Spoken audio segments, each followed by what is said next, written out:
Big addition.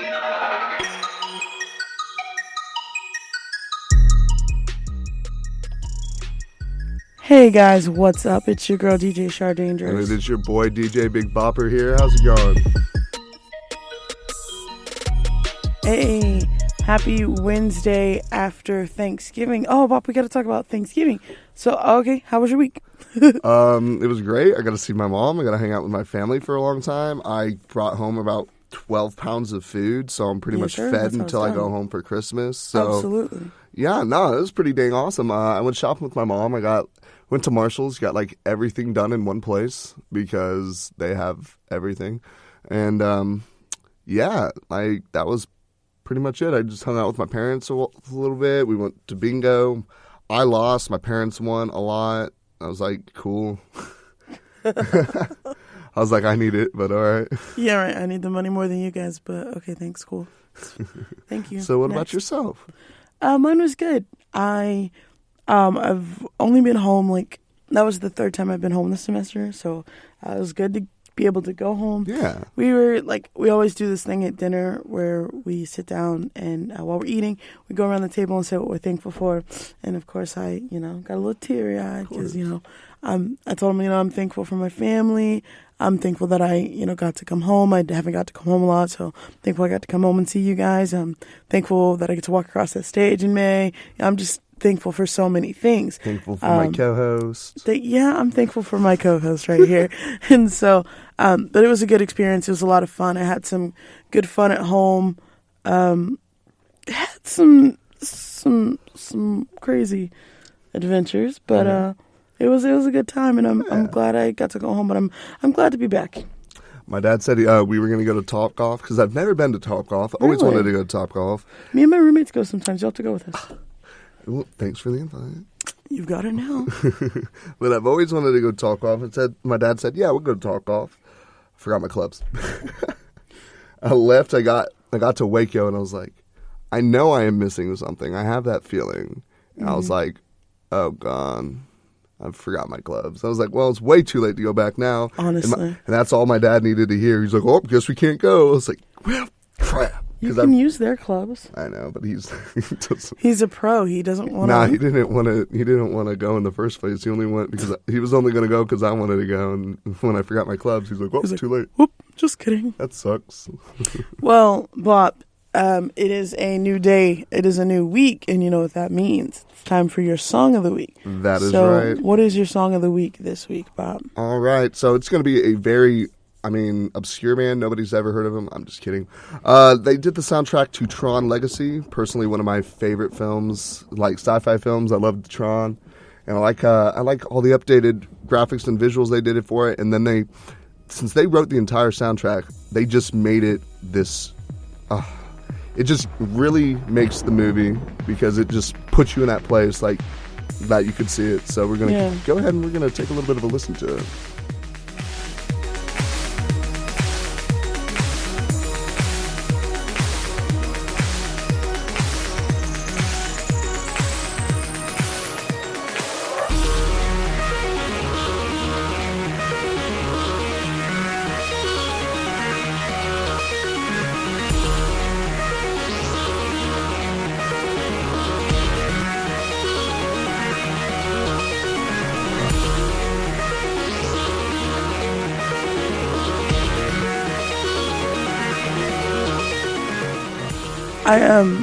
I haven't seen Tron Legacy, but I saw the first remake of the new Tron.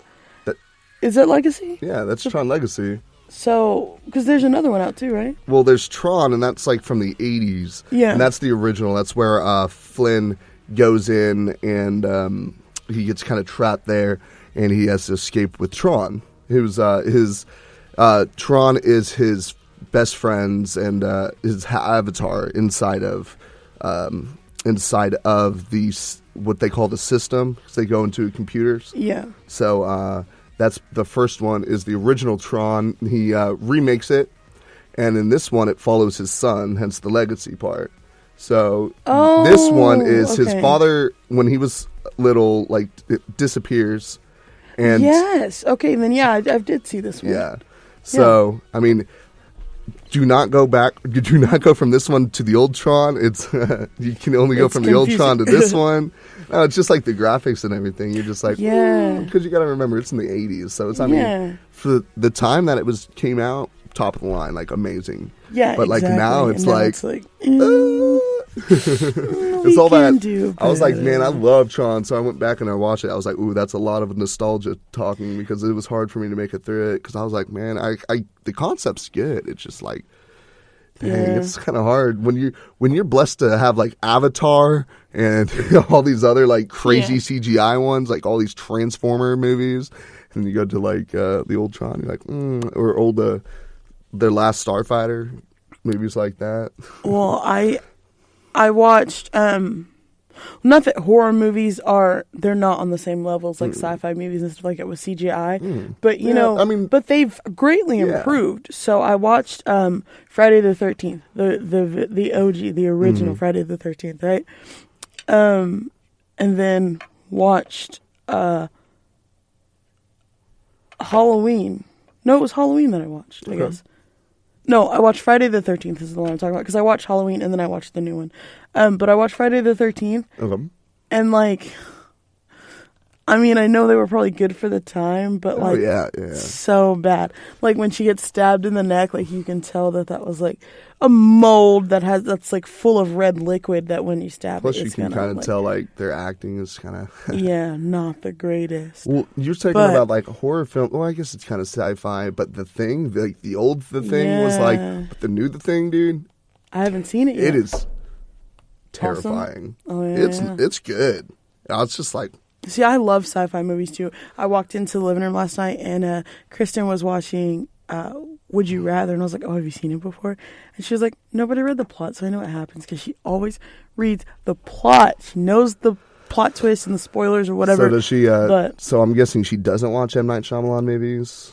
No, I mean... Because that kind of like ruins the entire thing if you already know. Yeah, right? Well, hey, I had to tell you that they were dead. But honestly, I want to go watch it again, because that's a movie that's like... honestly, the acting's not really that bad. Like, I think it's pretty good. Yeah. It's pretty timeless. I think they're going to remake it in a couple of years, but whatever. Of course. Yeah, they're remaking everything. Yeah. But anyways, I got a song of the week, too. Is that okay? What would that be? No, it's not actually. It's not? Sorry. You sure?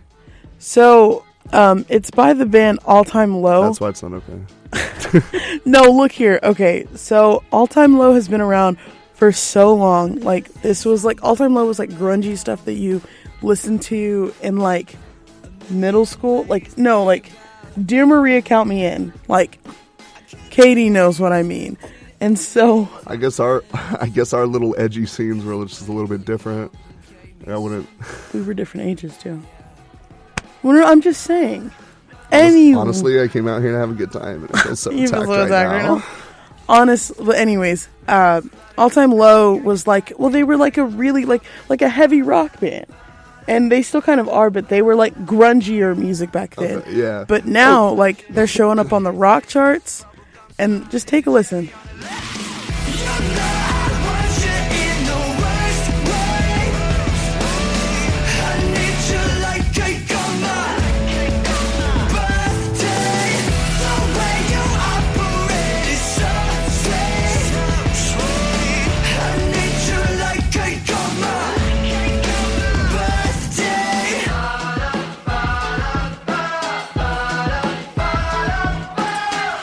So, like, it's still, like, heavier. It seems fairly poppy to me. Exactly. They're definitely from, like, their old format, like you were saying. Yeah, well, it's, like, more rockier now.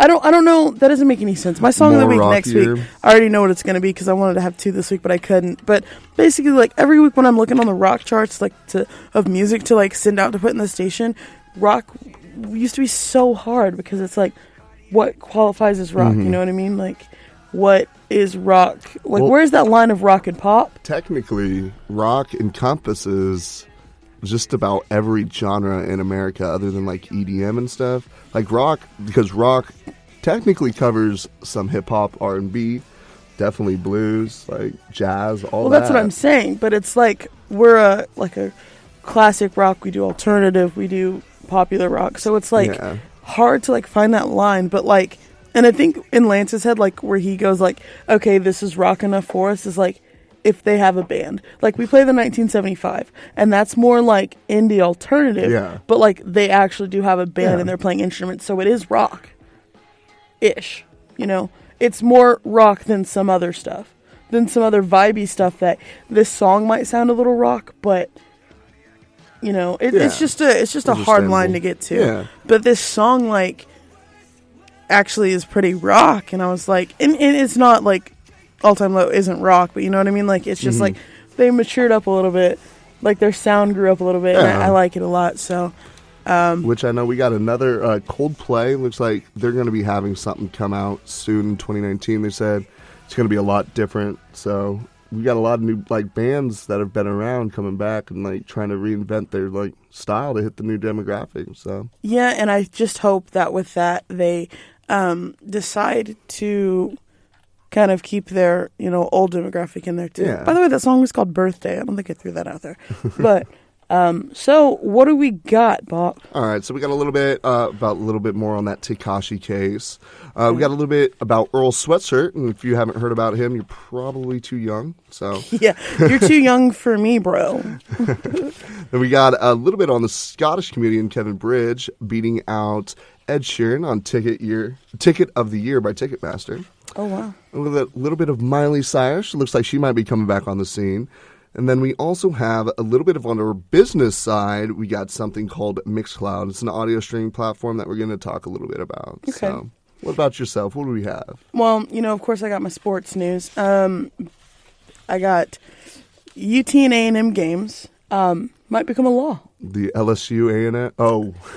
That game was crazy. I'm not even an A&M fan, and I was like, whoa. Mac Brown is back at UNC, which the thing that got me about that was that he's back there. I didn't know he was there to begin with, but it's just because I'm a young kid. Started out there. Yeah, that was one of the first couple of coaching jobs he had. And then I just want to make fun of Blake Bortles because, I mean, I can't say anything. I'm not an NFL quarterback, but come on, dude. So, and then I do have a little bit about Miguel. Okay. So, let's get into it. All right before we get into it, I know we were talking about like the classifications of music and classic rock. I just have one comment that I think is kind of funny because back in my day, right? Back when I was a young child. But Metallica got played on 94.5, which is that alternative rock, more grungy style, like had Nirvana and Smashing Pumpkins and stuff like that. And then, of course, I had 106.9, which was the Eagle that I listened to, and that has my classic rock. Well, now, technically, Metallica is classified as classic rock. Yeah. Yeah. Right? And I think that's hilarious. I'll be rolling in, and it goes rolling. not Limp Bizkit. It's not there yet. You still got 20 years. But I was rolling into my hometown, and I had 106.9 on. And I think we went from like a David Bowie song, and we just went straight into a Master of Puppets. And I was like, you're like, man, I'm that old? What? And then I was like, oh yeah, it's been like 18 years since it was probably they've been around since like the 70s, 80s. Like they are they're classic rock. Yeah, that's why it's like, gosh, I think the rock genre is so cool because, number one, it does encompass so many things. And then it's like, for pop, there's no classic pop. It's all like 90s pop or like 2000s pop. Like classic rock is like and one of the only one that's, it's like classic rock, this. like you can just tell because like the entire, like for 4 decades has that similar kind of like tempo, similar kind of sound, like and feel, not too and hard, sound. not too crazy, not too heavy, and of course like the one thing that you had to have to be a good rock group back in like the 70s and 80s is you had to have one good slow song, because you had to be played at the dances. Yeah, there you go. That's exactly right. So I was thinking of Aerosmith "Crazy," just being played at a dance. But you just like don't see that in a lot of these rock. They either are all like crazy poppy, like fast, or they're all more slow, laid back or slow. There's not like a good mix, I feel like.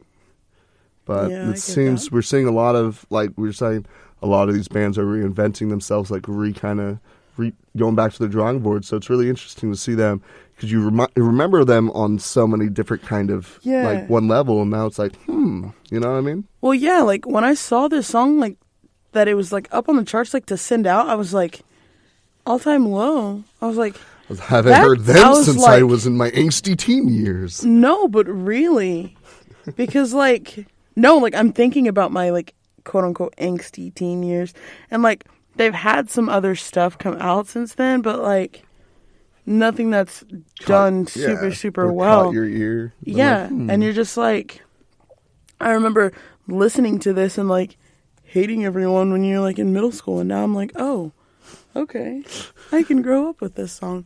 But anyways, All right, well, I'm going to go ahead and roll into it. We got a little bit on Tekashi 6ix9ine. As we know, he had been brought in for protection, quote unquote, by the feds, then was arrested when he got into custody. He was given no bail, so he's kind of going into his trial. He has decided to plead not guilty, so he's going to end up fighting the charges, which for the federal, it's pretty rough, and I don't know if that's the smartest move to do.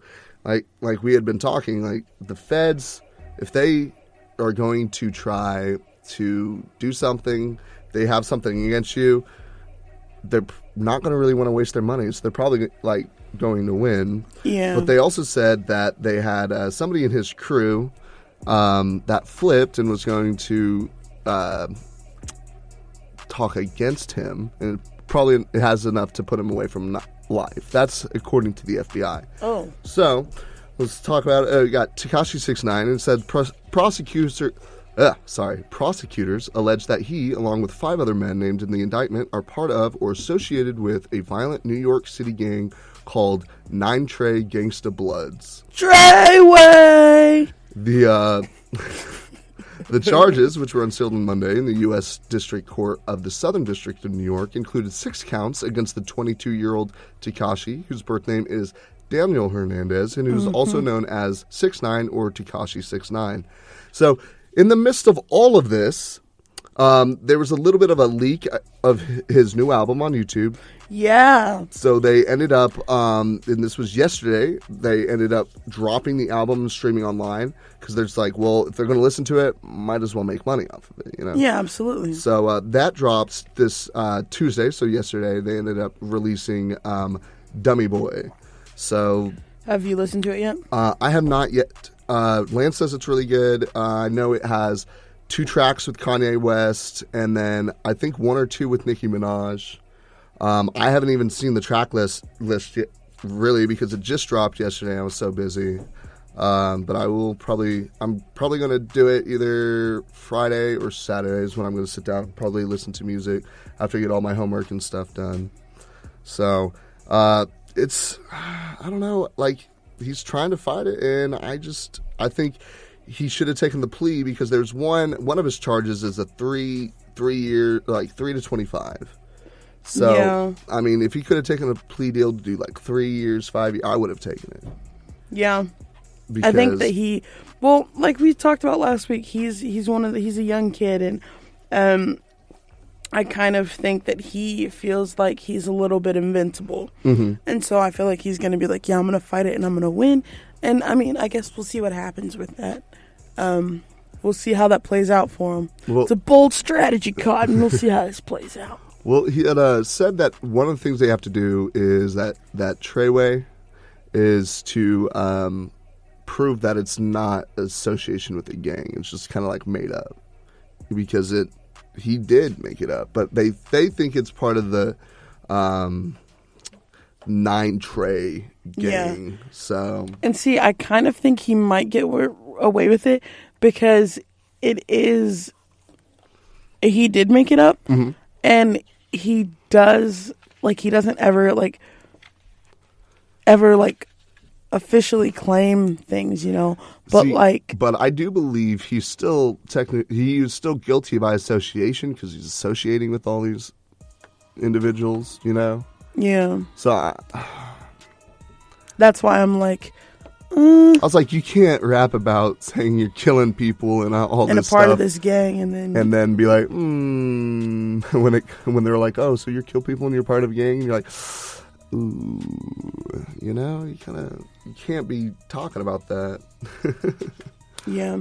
Well, I guess we'll see how this plays out for him. We'll keep hopefully, you guys updated on 6ix9ine. I mean, it really sucks because I know he had just like you said, we just had that album wasn't supposed to release then, but I mean, he might as well make a little money to put on his books.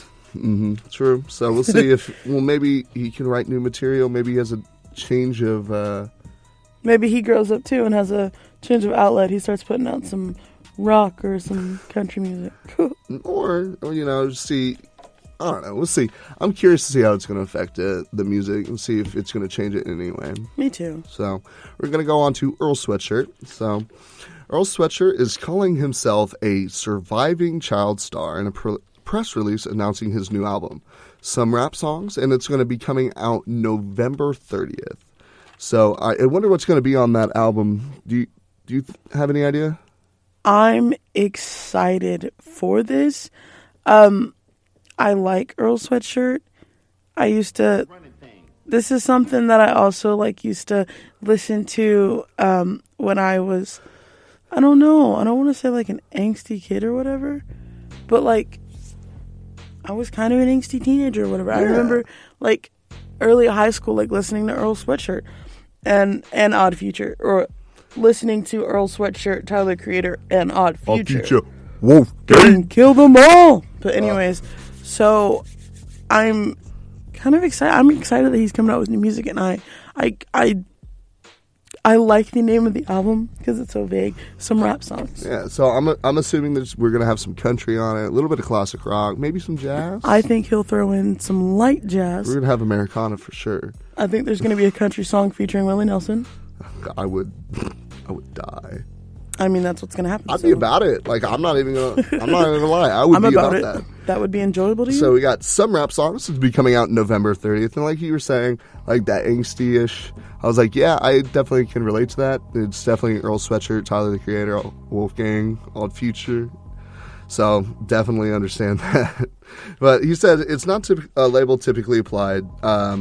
He says at 24, he's not only outpaced rap's average lifespan, he keeps pushing himself forward, something increasingly rare. Evolution. He says on the Mint, or his second single this year after dropping Nowhere to Go earlier the month, you could hear the maturity in his voice, and first and foremost, but the depth is also revealed in his intention. He goes, my childhood and the beginning of stages of my adulthood have all been in the public light. And he said, I can grow as much as I want by myself, but I'm a public figure. So in order for my growth to be complete, the work has to reflect it. Okay. So he has a 15-track album, comes out near the end of this year. And his father is a South African poet, and he died in last January, and just 1 month before he was due to reunite with his son. So he's got a lot of pain. So he's got a lot of pain. He needs to voice that emotions and that closure into his work. So I'm really interested to see how it's gonna. I know he's gonna have at least one on there tribute to his father or something. Absolutely. And I'm just interested if he takes some of his dad's poetry or some of his. I could see that. I could see having turning one of his dad's poems into a song. I think that'd be a really or at nice least tribute. Taking a hook for a hook or something. Yeah, I think that'd be a really special tribute and highly appreciated by his dad too. And it's just yeah, no, I'm actually really really looking forward to this album. I did not know about it's gonna be good. It's gonna be it. Like I said, that's coming out November 30th. So we got Friday. Two more days. Yeah, 2 more days until that comes out. So looking forward to that. Yeah, I'll listen to that one, and we'll both listen to that and kind of get back with you guys. All right, and then we're going to go into the Scottish comedian Kevin Bridges and Ed Sheeran. All right, so the Scottish comedian Kevin Bridges, he was voted the Ticket of the Year by Ticketmaster fans in the UK, maneuvering in the top spot above Ed Sheeran and Taylor Swift, who had landed at number 3 and 4 respectively for their Wembley Stadium dates. Bridges earned the title of Ticket of the Year for his SSE Hydro show in Glasgow, Scotland, and his sold-out brand new tour. So rounding out the top 5 shows, the ticket of the year were Hamilton at Victoria Palace Theatre in number 2, and Ed Sheeran again at number 5 for his stop at Hampton Park National Stadium. So I think that's kind of interesting that out of all of these shows, definitely I know we had a lot of tours in the UK, I know this past year, and a comedian ended up winning over everybody else. I think that's I think that's the, I don't know, I don't want to say funniest part. That's the most interesting part. all I gotta say is like I need to find this show, and I need to watch it. If he was able to beat out T Swizzle, Ed Sheeran, Pink, yeah, there's way. That's okay. You know, the only issue I don't know if I'm gonna be able to understand him. He's Scottish. No, see, the thing I love is like, I love comedy. Oh yeah. I think I'm decently funny, but I love watching. Like stand-up specials. I love watching stand-up specials. Oh yeah. And or like people's little sets at the Laugh Factory. Like I love watching that. Mm-hmm. And like some of my favorite comedians have been like people who are not American and people who have accents. Yeah. Because I do understand it and I think it's funny. Have you watched any of Trevor Noah? I love Trevor Noah. See, he just actually had a Netflix special come out. Yeah, I was about to get there. Were you? I was like, while I'm not like totally like some of like his politics and everything aside, like some of those I don't really agree with and I don't like really watching them, but I like to watch the in between the scenes when he's like talking and he just says these stories. He is hilarious. He has so many stories in because he's from South Africa and he also has like a nice he has a really funny accent that he can just pull that out. He has the South African accent. Yeah. But he's also really good at like doing American and stuff like that. But he also can speak that, I don't want to butcher it, Zonga, where they had like the clicks in there in their speech. And in that Netflix special he's talking, and I'm just like, yeah, he's so talented. He is genuinely entertaining because he comes from, he knows exactly where he's from and he doesn't let it change him. And he's hilarious. And sorry, just... No, you're good. I just want to make sure. Yeah, no, if you hadn't seen him, definitely check him out. No, check him out. One of my favorite comedians right now is, I like Katherine Ryan. She's funny. She's from Canada. Yeah. So no accent or anything there. But I just think she's funny. And then Fern Brady. I think she's either Scottish or Irish. And she's so... I think part of like her accent, I think it adds to it, but I think she's so funny. She's a little crude, but it's hilarious. And like I'll literally watch like 5-6 minute clips. See, just like a set. I think it's hilarious. I like to go from the left to the right or right to the left, vice versa, either way. So I'll go from like Trevor Noah to Bill Burr to like Seth Rogen. It's just like, oh man. Speaking of Seth Rogen, I wanted to tie this into the show, and this is how we're going to do it. Oh, there you go. The Lion King. Well, have you seen the cast? All I care about in this new Lion King is the fact that we have the same Mufasa. Yes. James Earl Jr. You cannot replace his... So excited. Oh, man. He is the most amazing voice. He is Conan's father. He is Luke's father. Like, he's an amazing actor. He's a great voice actor. I'm excited. Ugh. Well, okay, so, yeah, I'm excited that he's... Because, I mean, I don't want to say it, but you know what I mean. He's older. So, anyways, I'm so glad that he's going to be the one to play Mufasa again. And then, also, I think that the cast is just funny. I think it's going to be hilarious. Simba is played by Donald Glover. Who's that? Hey, do you know... what's his name? I don't remember. I know Childish Gambino. Yeah, they look just alike. See, I was thinking that they were twins. I think so. Rafiki is played by John Connie. Seth Rogen is Pumbaa. Oh, and Billy Eichner is Timon. So he does Billy on the street and stuff. He's so funny, and he's Timon. So they're Timon and Pumbaa. Scar is played by Chiwetel Ejiofor. Key is Kamari, and then Beyonce is Nala. Like, Oh. like Hey, we were just talking about having some of our stars and hadn't been in movies lately, and then look at Beyonce. Woo! exactly. Oh, and I love this. You remember Zazu, right? Mm-hmm. The bird, John Oliver. Oh. I think it's funny. I think he'll do a good Zazu. See, here's the thing. You've seen like what Simba looks like, right? Yeah. And you're trying to tell me I gotta look at that thing, go over to its dad and try to get it to wake up and not cry? Oh, I'm gonna cry. Yeah, no. I'm gonna cry so They bad. made him way too cute. Nah, I can't, man. But we're gonna go. Wait, hold on. No. I'm just saying, hold on, because I'm reading something. Oh, they're gonna have an elephant shrew in the movie. The little mice. Yeah, the ones with the really big ears. Wow. Okay. Cool. Anyways, have you seen the trailer for it? No. And I'm probably just gonna wait because it's not for like another 6 months. Yeah. So I don't want to get too hyped too quick, I gotta keep the hype train from leaving the station until like right before. Then I gotta let it. You keep the hype train from leaving the station. All right. Well, yeah, I'm excited for that to come out, though. It comes out this summer, so. Summer 2019. Haven't got me a full date, but hey, we'll take it. So back in July, Miley Cyrus wiped her entire Instagram account clean and made her avatar black, in a move that other artists like Taylor Swift and The Weeknd have made to signal the beginning of a new era of music. But the Malibu singer then left her account totally untouched, returning just yesterday morning to tease what she had been working on, a collaboration with Mark Ronson. Miley's short teaser centers around a disco ball shaped like a shattered heart, which spins slowly as a sweeping string plays in the background.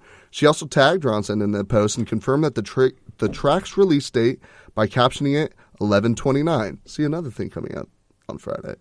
So Thursday. Right? Yeah, that's Thursday. I'm sorry. Tomorrow. Yeah. All these dates. Ronson, meanwhile, teased the new release over the weekend by cryptically tweeting, "The heartbreak era is coming sooner than you think." He also retweeted a post that reveals his and Cyrus's new song titled "Nothing Breaks Like a Heart." As if all that wasn't exciting enough, Monday also brought news that Cyrus and Ronson will be performing their new collab on SNL. They'll be musical guests on the December 15th episode, joining host Matt Damon, which I love Matt Damon. And also, if you haven't seen like the promo pics, she has her hair done up to make it look like she has bunny ears, and then she painted her hair. So they're like... She painted her hair? No, it's like, okay, so they put a ton of hairspray, I guess, to get it like stand up and be like straight, and then they curled it to make it look like bunny ears, like she's a Playboy bunny kind of ear things. And then they painted like that hair that are shaped in the ears. They painted it the inside pink, like to show that like, ears. So I thought it was kind of cool.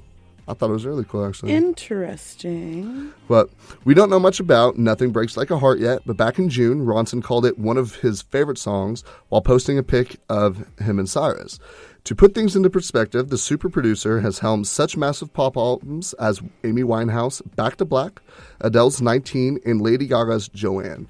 So that's very high praise coming from. And it's been just over a year since Cyrus released Younger Now, and her presence in the pop sphere has definitely been missed. It's unclear if her new song will put off a tone to release, and if it signifies the birth of a new era, or if it's just part of a collab project that she's been working on. Luckily, we'll find out very soon, and hopefully we'll get some more answers about the creepy clown. So if you hadn't been keeping up with it, like their third update they put in just had this really creepy clown just walking, and it's very interesting. And I'm curious to how that's going to tie into the music. But I think this is kind of wild because I think it was just like last podcast, the podcast before last, we were talking about how we hadn't heard anything from Miley Cyrus in a while. Yeah. I knew, like, I think we talked about how Malibu came out, and I was fine. And Younger Now, what's it called? That came out, but I didn't listen to it. I don't know. I don't think, it's not that I wasn't in a Miley mood. I kind of just was like, not, I don't know. I don't know. I don't want to say I'm not excited for any new Miley Cyrus, but I haven't been. Like, I wasn't excited enough about the album to listen to it. But I'm excited, I guess, to see what is coming next. I think the last songs that I listened to by Miley Cyrus was like in her Bad Girl phase, and that was when she did the one with Borgore, and then of course 23. That one was I think that's like are the only ones I really. Oh, there's Wrecking Ball. Forgot about. No, look here. Can't forget Wrecking Ball. Miley Cyrus had an album come out in 2015 called Miley Cyrus and Her Dead Pets. Oh man, I kind of remember hearing about that. I listened to that whole album because literally it was just like, it was a psychedelic pop, rock, experimental album. And me and my friends used to just like listen to it and put it on like stupidly. Interesting. But because there was a song on it called Pablo the Blowfish. Oh, I have heard of this. Yeah, and she literally like, how could I love something I never touched? And like the album had like 23 songs on it. It was long. But I don't think any of the songs really did that good. I definitely remember talking about this. I feel like, did we talk about this on a podcast? No, I think last week we talked about, I think I mentioned Pablo the Blowfish. Yeah, that's so dang familiar. It's interesting. So, but I mean, I guess I'm kind of excited to see. I'm curious to see what she's going to come out with. Yeah. But I'm excited to like hear this new song. You think she's going to go more towards that, back to that pop, or you think she's going to go back to like how she was with, was it California Girls or no, not California? That's Katy Girls. Perry. That's why I just said never mind. But she has like she has something in California. Malibu. Maybe. Malibu. Yeah, there's a song called Malibu. Then okay. Which is it's kind of poppy, but kind of not. I don't know. Or she's going to go back towards like the climb. The Climb. Era. I mentioned that song in class yesterday. Party in the USA. That's the song I was thinking of. Oh, that's the song. Okay, but that was more like her rock pop, Yeah, I guess I would consider that more pop, but yeah, I guess it was like an experimentation. Yeah, that's the last right before she went into the. I'm up in the club. Her meltdown. Some shades on. Phase. Speaking of Katy Perry real quick, she has a new Christmas song out. And what I like about it is that it's not a cover. It's an original Christmas song. Mm-hmm. I don't know, you may have heard it because it's on Amazon. I feel like I either talked about it or I showed you or we were talking about it or something. I think we were talking about it because last it's the week. one where it shows like the picture looks like one of those 70s pictures, where you see she has like the turkey and the blowtorch or something. Yeah. Yeah, it's called Cozy Little Christmas. Well, I have Amazon Prime, so I was able to listen to it. And I like it. I like it a lot. So I have Amazon Prime too, so I should listen to it. Yeah, get on your Amazon Music and find it. I might see if I can download it. I like it a lot. So well, crap, I need to get new space. All right, let me delete some. Nah, I can't delete that song.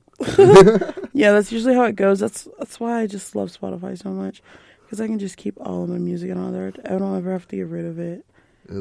I'm a music hoarder that way. Well, and my record player comes in today, and it's Christmas time in apartment 2111. Well, so I got 647 songs. 640 of them were Suicide Boys, so I don't know what to do about that. We're gonna go on. I don't know. I'll have to check that out though. I didn't know it was already out. But we got that, and then of course we're talking about Lil Boosie. He had that. We talked about him last, but he's got that new blues album coming out for Christmas as well. So I'm very interested. Yeah, that was like a wait, what? Yeah, but now I'm like, I'm always, I'm always open to it. Like we had Snoop Dogg go to Snoop Lion. It was okay, not good. So he came back. Snoop Dogg has a gospel album, right? And I was riding with one of my cousins. God, I love Snoop Dogg. And I heard one of the songs, and I was like, all right, this is taking me to church. Okay. Take me to church. Different kind.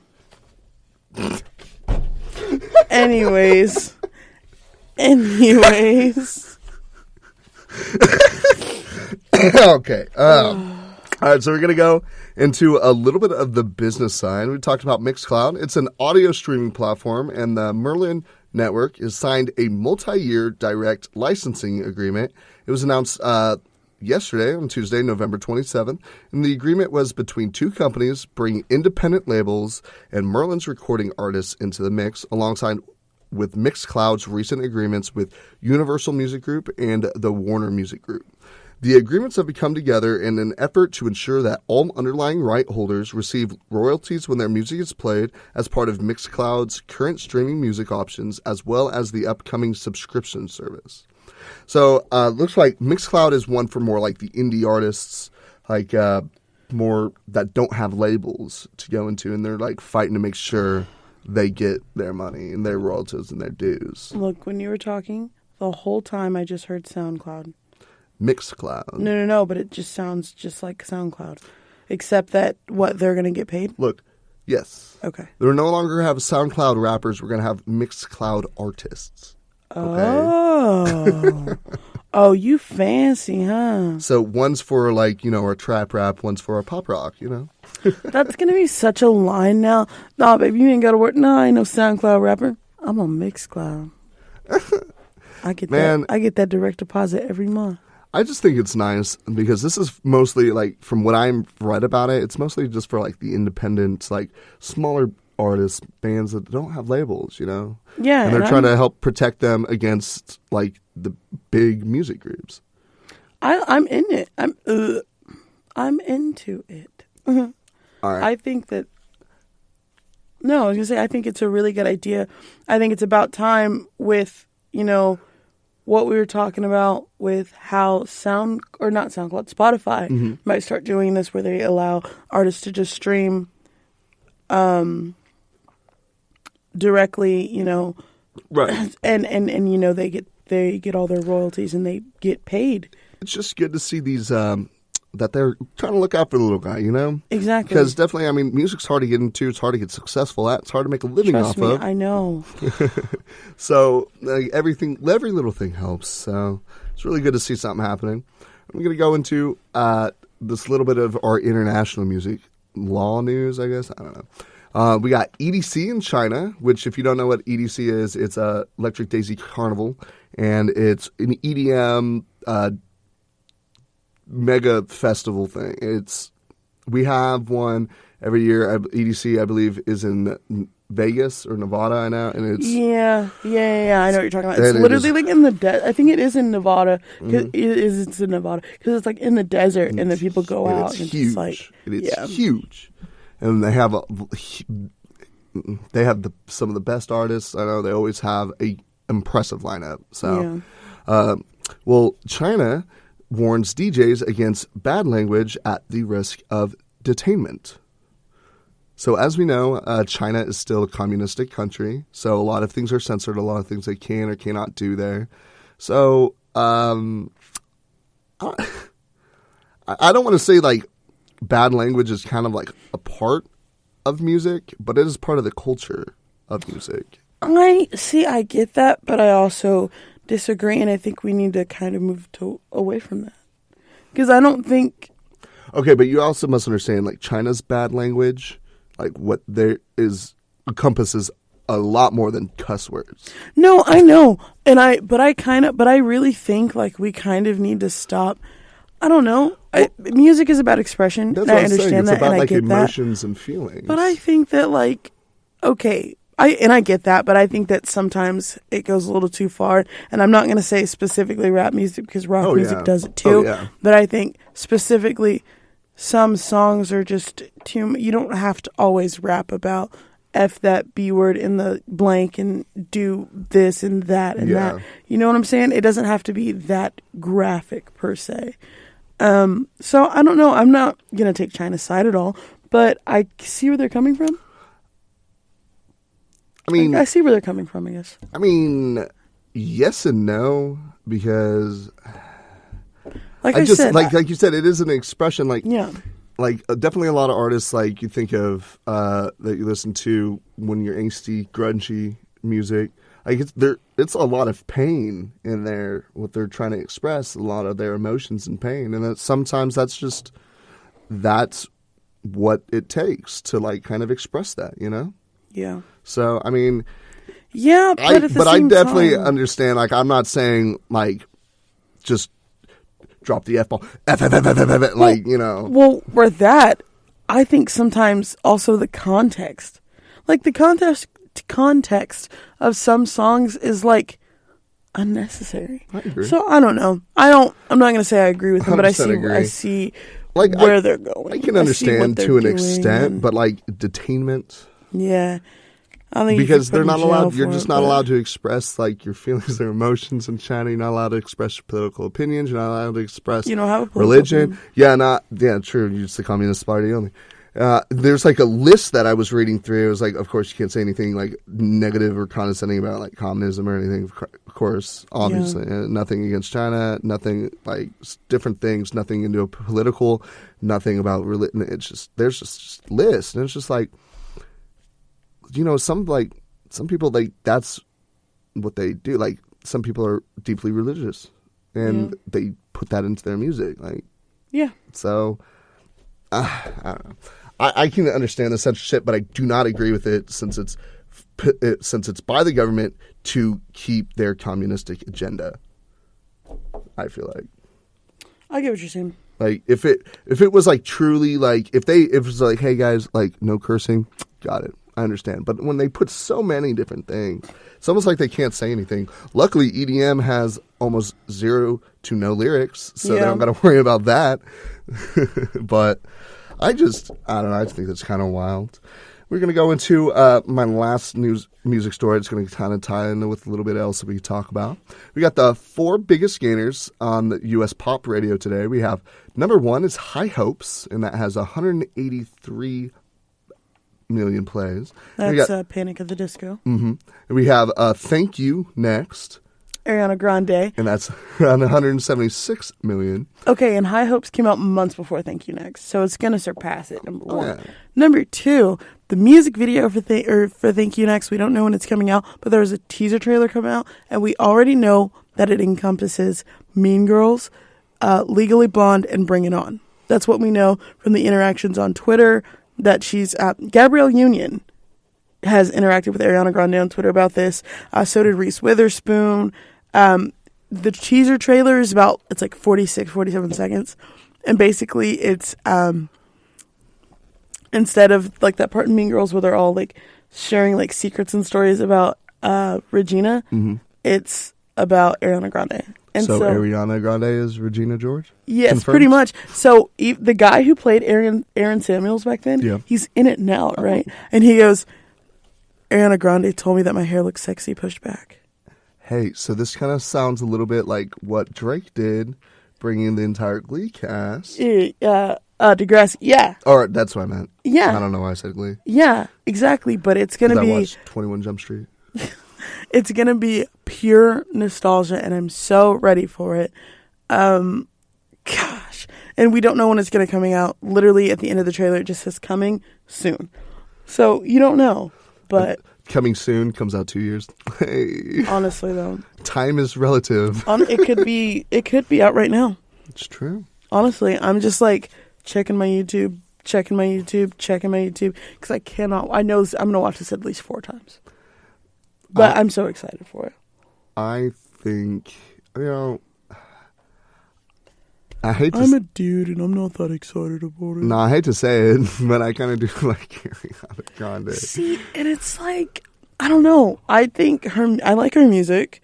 Yeah, I think she's had like her last like 5 songs been pretty dang decent. Yeah, man. I really like Sweetener. And that's coming that album. That's coming from somebody who's not into like I'm not a huge pop fan. I just never have been. I'm not a pop fan. I like classic rock and Smashing Heads and football. Smashing Heads is good. I wasn't. Well, anyways, Smashing Smashing Pumpkins. No, Smashing Heads is a band. But I have to say, I don't know. I'm not huge into pop ever since the last pop that I was big into, other than Britney Spears, was.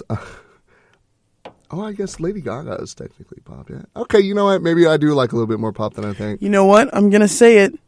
I think Jarrett likes pop music. I was gonna say, man, I haven't really liked pop ever since like NSYNC and Backstreet Boys. Ever since the classics. Yeah, the good back when the boys were the pop Quit stars. playing games with my heart. No, I was like, yeah. Now that I actually think about it, I'm gonna recant that statement because I actually do listen to quite a bit of pop, I guess. And I hate the pop music kind of gets a stigma, But honestly, like, pop stands for popular music. And so it's kind of it's a cool genre in itself because it's like not, you can be a pop song that's kind of rockish. Yeah. Because it's a popular song. And then there's pop rock. Yeah. And then there's indie pop. And there's 1975s. Look here. That was it was like the third concert I went to. And I loved when that album came out, and it was so good. It was such a good concert. Talk about an experience. But anyways, you were giving a list. Yes. So. And we're going to go to number 4. It's Without Me, and it's not the good version. It's the one by Halsey. Yeah. You know her real name is Ashley? I do now. So her pseudonym is Halsey. Oh, okay. Yeah, right? Okay. One of my friends said that I think it was like her cousin, went to LA for a little bit and was like interning for something and became friends with this guy, and then like they were like really good friends, and then they went over to his house one day and met Halsey because it was Halsey's little brother. I was like, that's so cool. She was like, yeah, and I didn't even know. Yeah, this song irritates me a lot because I like Without Me by Eminem. Yeah, so I'll search it and it's no longer like right in my face. I have to scroll and find it. I'm like, this isn't fun. Whatever. I get that though, but I actually really like this Halsey song. So I was like, it's like one of my old faithful songs. It's one of my go-tos, and I can't find it. Well, he was like trying to find his song of the week, and like, a spoiler alert, sometimes we'll hit shuffle. Like if we don't have a specific songs in our head, sometimes we'll be like, shuffle, what song's up next? And one of Bop's was The Real Slim Shady. And I was like, that's my karaoke song. That and I Love College by Asher Roth. Friends in Low Places. Those are all my karaoke songs. Yeah, mine, as we've said, I like to do I Love College, and I like Frank Sinatra. Yeah, which one of these days I'm going to have some Frank Sinatra as probably I'm going to wait till Christmas, I'll drop, that'll be my song of the week. Speaking of, I just want to throw this out there. My record player comes in today. I ordered a crap ton of Christmas albums. But I have Bing Crosby, which if you don't know, he's the OG. He's the OG Christmas man. And then Ella Fitzgerald's Swinging Christmas. I'm so pumped. And then She and Him. I love She and Him, which if no one knows, but that's Jess from New Girl, Zooey Deschanel. Oh. Yeah. They're in a group, She and Him, and their Christmas album is so good too. It's kind of, some of it, there's like no music. See, it's kind of a cappella, and I love that about it. I had no idea, because I actually just finished up the last season of New Girl on Hulu. Really? So, yeah, I might have to... It's so good. I love how it ends. I might have to check that out. Yeah. It's good stuff. I like their music. But... We're going to go. It's last one is... I don't have the artist for this one. It's Close to Me, and that has 111 million spins. I don't know. I love how you said that, spins. Yeah. 11. Because they're on that CD with that spin. Is this by? Yeah, it's by Ellie Goulding and Diplo and Sway Lee. Yeah, I'm okay with that. I love Ellie Goulding. Oh man, I haven't heard this song. I love Ellie Goulding. Oh crap! I'm a pop fan. I was like, I like a lot more. I really have to take back that statement. I like a lot more pop than I. Well, I also consider her a lot with the early EDM steam as well, because a lot of her music was turned into like Lights. Oh yeah. Honestly, I wasn't necessarily like an EDM fan, but that song kind of got me into more EDM music. Bridge into EDM. Burn. She has a song called Burn. Oh yeah. And then it's not like EDM, but I'm sure there's an EDM remix where it's just harder. She has a perfect voice for like the dubstep remixes of the time, because back then the dubstep was about 88 beats per minute. It was around the same tempo that she did, and her voice was just perfect. And yeah. Anyway, I digress. Ellie Goulding, ladies and gentlemen, great. If you don't like EDM, you don't like electronic music, try some of her early stuff. Might bring you into some. Try some of that early EDM. It's not super in your face. It's like really, it's actually like really calming, really relaxing. Pretty chill. Yeah, it's really nice. So, but it's good. It's enjoyable to me. I have to get stickers. So, check it out. Like, it's always, It's always non-spawn, but Ellie Goulding plug. Yeah, it's always good to like listen to new music, So that is going to wrap it up with my music news for the day. I'm going to change to my girl Sade. What do we have going on? Well, I've got 4 quick stories that I want to go through, and then of course, I have my fantasy news, and then we got some Tarleton news. So we're going to try and make this as quick as possible, but we're not. Miguel got married this weekend. Mm-hmm. So a lot of like R&B artists or hip hop artists, like if they're in relationships, if they're in long-term relationships, you don't necessarily know.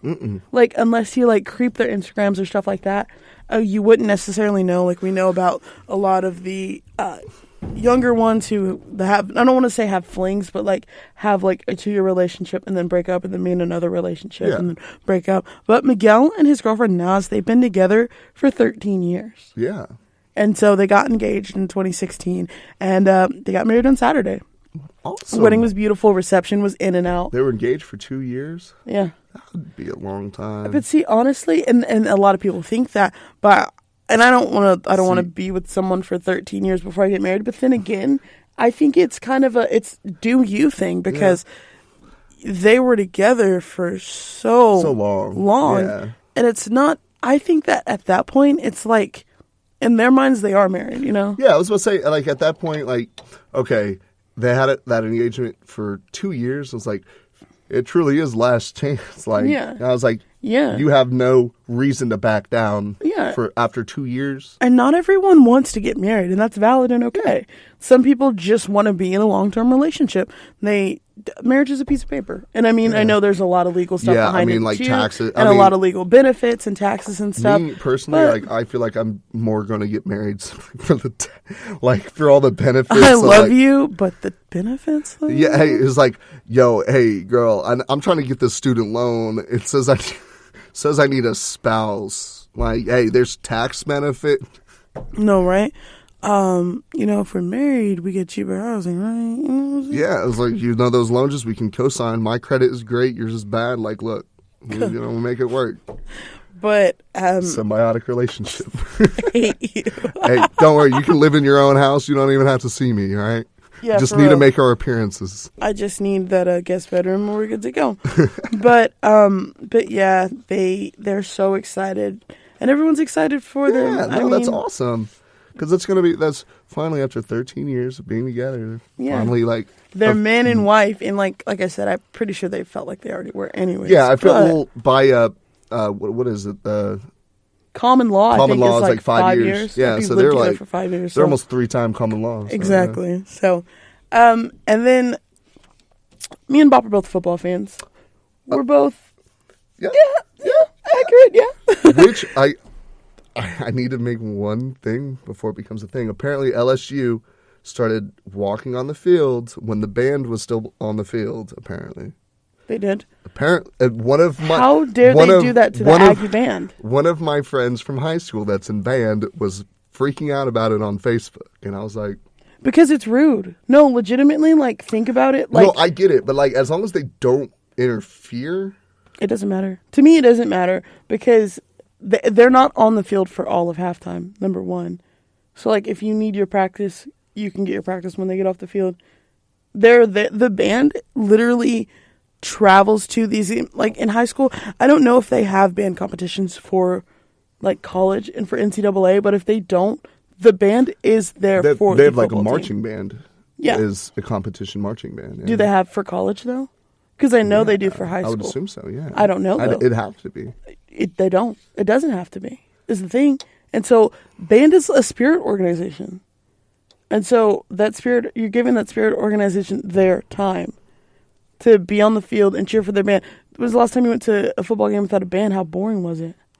There's no music. There's no witty sounds after a play. It's like... I never focused it. I never focused. I was always on the field. So I was on the field. I never heard any of the distractions that's going on in the stands. Okay. Well, then... It is... when it's like those big... like the big time plays, they get really loud to distract their players. Like when they gotta go make that kick, they get really loud. Exactly, that's the whole point. That's what I'm saying. It's a distraction. I'm not saying it is but like when you're playing, it is. I don't. Anyways, it's rude. So UT and A&M That used to be the Texas rivalry, right? Until A&M ran away. Yeah, I remember. A&M ran away. They changed divisions. Well, no, I know. That's what I was going to say. Or they changed conference, sorry. So a Texas House member wants to bring back that annual game between the two flagship universities, which A&M and UT are flagship universities, UT and A&M. Rep. Lyle Larson, he's a San Antonio Republican who got his bachelor's from A&M. He filed the House Bill 412, which would require the two teams to play a non-conference regular season football game against one another on the fourth Thursday, Friday, or Saturday of November each year. See, that's really smart because that's going to bring in a lot of income. No, it would bring in a lot of revenue. Also, what a great game. Yeah. Plus, I mean, we know how crazy UT fans and A&M fans are. Oh, They're going to come from all over the country. No matter where the game is, no matter if it's home for either team, the stands are going to look like... No, that's what I'm saying. Like, they're going to be brown. They're going to be coming from around the country to watch. Oh, absolutely. Definitely the first one, because that is how many years has it been? 5 years since we've had the last rematch? No, 7. The last one was in 2011. And so, yeah. I'm old. A&M moved to the Southeastern Conference, so it hasn't come back. He says, we owe it to Texans to do all we're able to bring back this storied rivalry. It's time for the folks in Austin and College Station to get in a room and make a deal to restore the rivalry. Yeah, I'm excited. I'm for it. I'm about it. I'm definitely about it because, A&M left the conference and then they immediately talked crap that we were too afraid of, or that. Not we. I'm not a UT fan. I am more of a UT fan just because I dislike A&M. There you go. So that's all it takes for me. I want UT to win. But yeah, man, it's gonna be good. Bringing a lot of revenue. Everybody's gonna see it. I'm gonna want to see it. That's an enjoyable game. I think so too. I think every state has they always have K-State versus Kansas City or KSC or I can't remember. For North Carolina, for UNC, it's Duke in North Carolina at Chapel Hill. And speaking of, Mac Brown is about to be the head coach at UNC now. Oh. Mac Brown is going back to UNC. I mean, we got Florida, they got the FSU, and they got the Miami. And they're both. Yeah, Florida State, Miami. Yeah. I didn't know that Mac Brown was ever at UNC in the first place. Mm-hmm. And then the last 5 years, he's been a college football analyst for ESPN. So he's going back to coaching. He's going back to coaching. His record is 244 and 122. So he's got twice as many wins as losses, which is pretty good. That's better. I mean, on paper, you'd want to be better than your wins over losses. We'll get to on paper later on with my next story. But so he started at Appalachian State. He went to Tulane for a little bit, and then he started UNC. The first 2 seasons were 1-10. And then for the next 8 years, he gave winning seasons, top 10 national rankings in the final AP poll of 1996 and 97. Man, it's just hard. The first year to take a new team, that's the restructuring year. It's okay if you do bad. Second year, you better do a lot better. Exactly. And so, he really placed an emphasis on in-state rivalries, and I think that's not how the UT A&M rivalry started. It started way before him, but it grew a lot because of him. He really pushed for it, and so what he would do is he would give his teams plaques at UNC. So like when they beat NC State, Duke, Wake Forest, he would give them plaques, they went 21-3 against state opponents from 1990 to 1997. And in his final 5 seasons at UNC, he went 15-0. Okay. See, I know. So I know Heiko and I know Hamilton does this, but I don't know if your high school did it because you had that Tech high school. I don't know. Do y'all have a football team? We had Belton High. We played football at Belton High. I was in the Belton High band. Okay, got you. So, me personally, we had the Magnolia High School. That's the one I went to. Ours is Belton versus Temple. We had Magnolia West High School, and every year it's called the Spaghetti Bowl because I guess they sell plates of spaghetti for it's all charitable. It's a charity thing. I can't remember it off the top of my head because I was playing. Yeah. So, but there's a trophy, a big old trophy every year, and whoever wins, it gets to sit in there until the next game, and you get to engrave it put it on there, put on that plaque. Mm-hmm. I never had it. Ah. I was up 36 points at halftime. I never got that stupid trophy when I was there. Well, I wanted it so bad. hopefully they'll get it soon. But it's okay because I might have gone 2-8. And we were going to state, but go to Tarleton, went undefeated, got a conference champ. I'm happy with myself. there you go. Well, speaking of our Tarleton Texans, they won on Saturday, so they're heading up to Minnesota. I'm a little worried. I am too, this because game. I know the climate is going to be a lot colder. They're around those Great Lakes, so that also gives them a little bit different weather patterns. And of course, getting this close to December, it's Christmas, it's going to start snowing. I know we saw a lot of our college games over this past week. There was like 3 of them that had like blizzards going on during the game. Yeah. So if we go up there and it's snowing, it's going to be pretty bad for us. I feel like because we're not used to that. We're from Texas. We're Texas boys, baby. Yeah, it'll be. It's gonna be an interesting game for sure. I'm going over to a friend's. We're having a watch party, so I'm excited. Wish about they it. could have come down here because you can train for the cold, but it's the humidity that gets you. Yeah, I hate your accent, but you're right. And then our Tarleton volleyball team plays tomorrow for they're in the Elite Eight, so they're playing for the Final Four. Oh man, it's so exciting. I hope we win. I I do hope too. we got W's I'm all gonna on this board. And then let's talk about that Commerce game because I think they only scored 1 touchdown, but it was they were like 6 points behind or 7 points behind us. I think. What game? The A&M Commerce. Yeah, they scored 1 touchdown. Yeah, Their kicker has a leg. is kicking 53-yard field goals and not missing. Like he hit 4 of them, and I'm just like, dude. Yeah, he could go pro. I was looking, and he could be on a practice squad for sure. Total yards for them was like 104. They had -6 rushing yards, and we had like 300, and they were 6 points behind us. I was like, yeah, and because that kid is just launching. Yeah, our quarterback was hurt too. So yeah. But then my last story, besides, I did get a fantasy win this week. Ooh. So there's that. I don't know how, but I did. I'm 4-8. I'm 4-8 on my family league, which I didn't expect those 4 wins in the first place. Plus, you toppled the big me. names like your dad, your brother. Yeah, my dad, my brother, and they were the ones who had the most wins. There so you go. Well, speaking of, there's had that upset like last week. I think I think it was OSU ended up getting beat by a really tiny small school, like 0-10, and now they're 1-10. I can't remember. Yeah. I think it's Rutgers.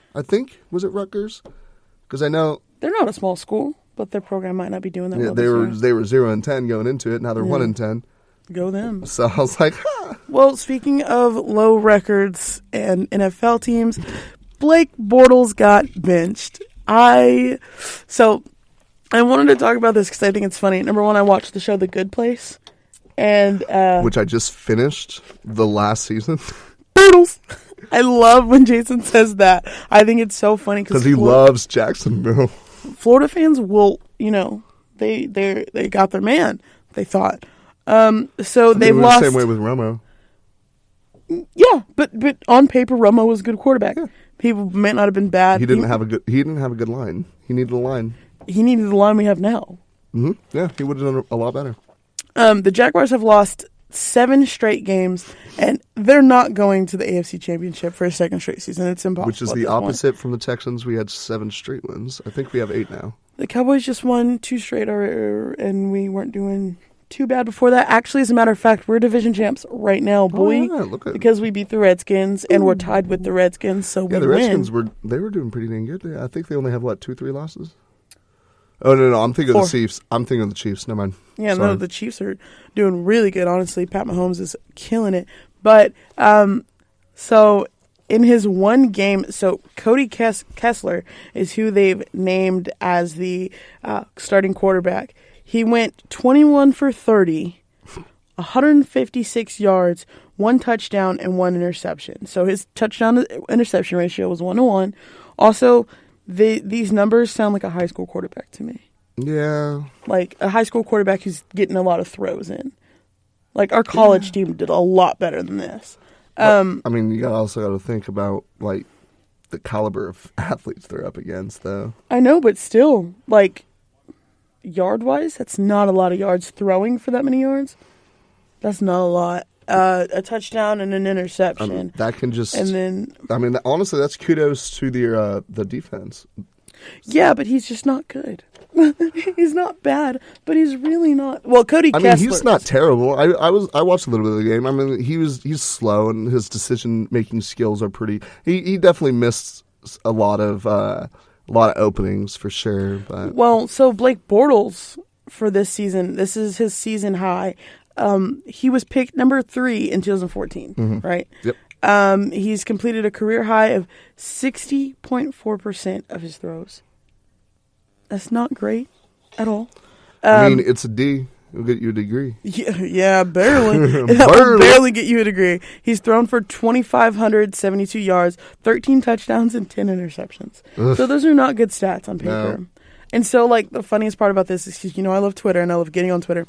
And so, one guy tweeted, QBA, 60.2% completions, 7 yards per attempt, 1.6 touchdowns to interception ratio, 84.7 passer rating.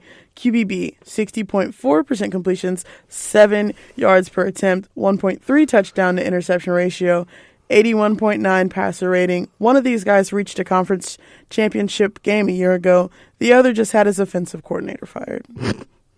All right. So, and obviously Cody Kessler's A. Mm-hmm. And so, honestly, I think that Cody Kessler started 0-8 with Cleveland in 2016. His career, these are his career stats. You tell me, Bob. 13 games, 160 out of 240, 1,662 yards, 7 touchdowns, 4 interceptions, 86.5 QB rating. Somebody tweeted back at them and said, "Thanks, Jags. The Colts might be the only team Bortles actually plays well against." Because he's not playing in the game. Like, come on. I don't know. I can't talk. I'm a Cowboys fan, but whatever. I think Dak is good under pressure. He made some good plays this week. Mm-hmm. Amari Cooper went off. Dak went off. Amari Cooper went off for me real good. He got me 30 fantasy points. Dak got me like 27. Zeke got me 20. It seems like he's getting out of a little bit of funk he started out with this season. So yeah, the season didn't start too great. I think he was feeling the pressure and wasn't really, not necessarily not sure, but kind of just like. And if there's one thing college has taught me, it's not how you start, it's how you finish. Exactly. And we're finishing off division champs right now. Yeah. We play the Saints tomorrow. I am worried, but I think it's going to be a good game, and I think we're going to do a lot better than everyone thinks. So we'll see. Yeah. All right. Looking forward to it. One last thing before we go out. Just want to make a comment here. Even without Carmelo Anthony, we are still losing to the Rockets. So, wasn't in it with or out him. We're still losing. It wasn't his fault that we were losing. We're still losing. We're still losing. Well, okay, who are y'all's hard hitters right now, though? James Harden? Harden. The beard. The beard. But is that it?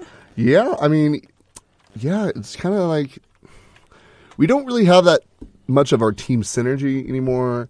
It looks like a lot of our players have just kind of fallen off and just not performing like they need to. So. Well, let's see. I'm looking at the conferences right now. And my Raptors are number 1 in the Eastern Conference. No, terrible. With 18-4. We're 18-4, boy. The Cavs are 4-15. So they're last. What ranking them Rockets at? I'm about to find them. 13 in the Western Conference. 9-10. No, that's not bad. And see, you're within like 4 games. Yeah. The Warriors are number 2 because they're 15-7, but the Clippers are 13-6. Interesting. So. Not too shabby. The Lakers are 11-9. They're the 7th. They're about middle of the pack. The Spurs are 10-10. So, yeah, your Rockets are 9-10. That's not too bad, honestly. I thought we were doing worse than that. Okay. Not too shabby. Let's see. All right with that then. Let's see. There's a game on. Oh, you play the Mavericks today? Oh, we're going to win that. The Mavericks And suck. let's see. That'll move you up a little bit because the Mavs are 9-9. There you go. So you win that. If y'all win that, you'll be better. 10-10, which will put you. That'll put you right below, probably at number 11. You'll probably move. So up what a you're spot, telling so. me is there's a chance. There's a chance. Well, I mean, yeah, because literally, like, you 13-6. You're well within reach. All right, we got this. The It's Cavs- okay. H-Town's going to bring it home. You watch. The Cavs, I don't really think they're in reach right now. They could be, but they're 4-15. So we'll see how that goes. All right, like I said, we got But, we got those games coming up this weekend. Hopefully, we got good news for y'all next week. We're hoping so. Man, I believe if we beat Minnesota, we have one more game, and we are in the semis after this game. Yes. Yes. Yes, Okay, so it's cool. over for volleyball this weekend. They play. Charleston plays Thursday at 12:30. If we win, I believe we play at Friday at like 3, and then the winner plays Saturday at like 1:30 or something like that. And then football, yes, the winner of this game goes on to play the winner of another set of games, who goes on to play. And hopefully, they're playing all the way up to Christmas. That would be, I mean, terrible, but good. No, good. It's always a good thing. I'd be for it. So, remember, just stay tuned. We'll have all that information for y'all next week. Hopefully, it's all good news. Hopefully, praying. Yeah, we're praying. And thanks for listening to another episode of Wave of the Planet.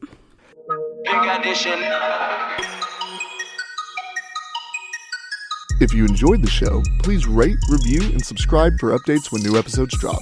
And follow our station on Twitter and on Facebook at The Planet 107 to see everything going on at Tarleton Radio.